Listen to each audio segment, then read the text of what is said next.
વલસાડનું તિથલ બદલાઈ રહ્યું છે, પણ કેટલા સમય માટે? લાઇટો જગબગી, બેન્ચો મુકાઈ, પણ સાહેબ આટલું વહેલું કેમ યાદ આવ્યું? નમસ્કાર દર્શક મિત્રો, સત્યડી ન્યૂઝમાં તમારું સ્વાગત છે.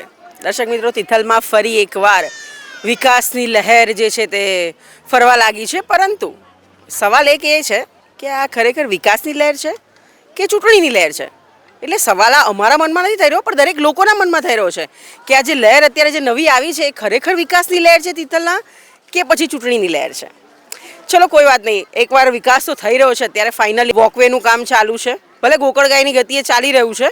કે અત્યારે એમણે કીધું હતું ખાસ જ્યારે આ વાત થઈ હતી ત્યારે કે 3 મહિનાની અંદર ઓલમોસ્ટ કામ પૂરું કરવાની ટ્રાય કરશું, પણ અત્યારે જે પરિસ્થિતિ દેખાઈ રહી છે તે પ્રમાણે એવું નથી લાગી રહ્યું કે આ કામ જે છે તે નજીકના ભવિષ્યમાં કે આ 3 મહિનાની અંદર કે ખબર નહીં પૂરું થશે કે કેમ, કે પછી હર વર્ષે જે ચોમાસામાં જે રોડ રસ્તાની સ્ટોરી બને છે એવી કોઈ સ્ટોરી બનશે. એટલે ફાઇનલી વોકવેનું કામ થઈ રહ્યું છે, લાઇટો લગાવવામાં આવી રહી છે, બેન્ચો પર લાગી રહી છે અને રાતના હળવા લાઇટ વચ્ચે તિથલ પર બેસીને દરિયો જોવાની મજા પણ આવી રહી છે. પણ પ્રશ્ન એક જ છે કે આટલા વર્ષ પછી કેમ આ વસ્તુ યાદ આવી? જો ગ્રાન્ટ મળી શકતી હતી તો આટલા વર્ષથી આ કામ કેમ ન થયું? અને આજે જ્યારે ચૂંટણી નજીક છે ત્યારે આ ગ્રાન્ટ કેમ પાસ થઈ ગઈ? વર્ષોથી જ્યારે ટેબલ પર આ તિથલના વિકાસની ફાઇલ અટવાતી હતી ત્યારે કંઈ જ ન થયું, પરંતુ અચાનક જ તિથલ માટેનો પ્રેમ લોકોને જાગ્યો અને જે ગ્રાન્ટ છે તે પાસ પણ થઈ ગઈ ને કામ પણ થઈ રહ્યું છે. એટલે અમે કહી રહ્યા છીએ કામ થઈ રહ્યું છે, સારી વસ્તુ છે, પણ પ્રશ્ન એક જ થાય છે કે જો આ કામ થઈ જ શકતું હતું, વિકાસ થઈ જ શકતો હતો, ગ્રાન્ટ મળી શકતી હતી, તો આટલા વર્ષ સુધી આ કામ કેમ ન થયું? આટલા વર્ષ સુધી તિથલનો વિકાસ શા માટે રૂંધાયો?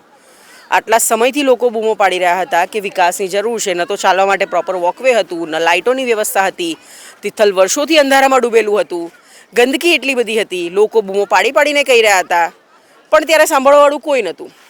અને અચાનક જ્યારે આ સ્થાનિક સ્વરાજ્યની ચૂંટણીઓ આવી અને ગ્રાન્ટ પાસ થઈ ગઈ અને વિકાસ થઈ રહ્યો છે, ચલો ઠીક છે, વિકાસ થઈ રહ્યો છે, બહુ સારી વાત છે, પરંતુ શું આ વિકાસ જે થઈ રહ્યો છે તેને મેન્ટેન કરવામાં આવશે કે ફરી એક વખત સ્ટાર્ટિંગમાં બધું ધ્યાન રાખવામાં આવશે અને પછી અમુક વર્ષો પછી આ જ બધી વસ્તુ ધૂળ ખાતી જોવા મળશે?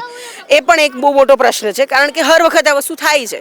જ્યારે વસ્તુ લગાવવાની હોય, બનાવવાની હોય ત્યારે બની જાય છે અને પછી એ જ વસ્તુ ધૂળ ખાય છે અને પ્રજાના પૈસાનું વેડફાય છે. આવી રીતે જ એટલે આખરે જ્યારે તિથલનો વિકાસ થઈ રહ્યો છે ત્યારે સવાલ એક જ અમને લોકોને પણ થાય છે ને લોકોને પણ થાય છે કે ભાઈ જો વિકાસ થઈ શકતો હતો તો આટલા વર્ષોથી આ વસ્તુ કેમ ન થઈ?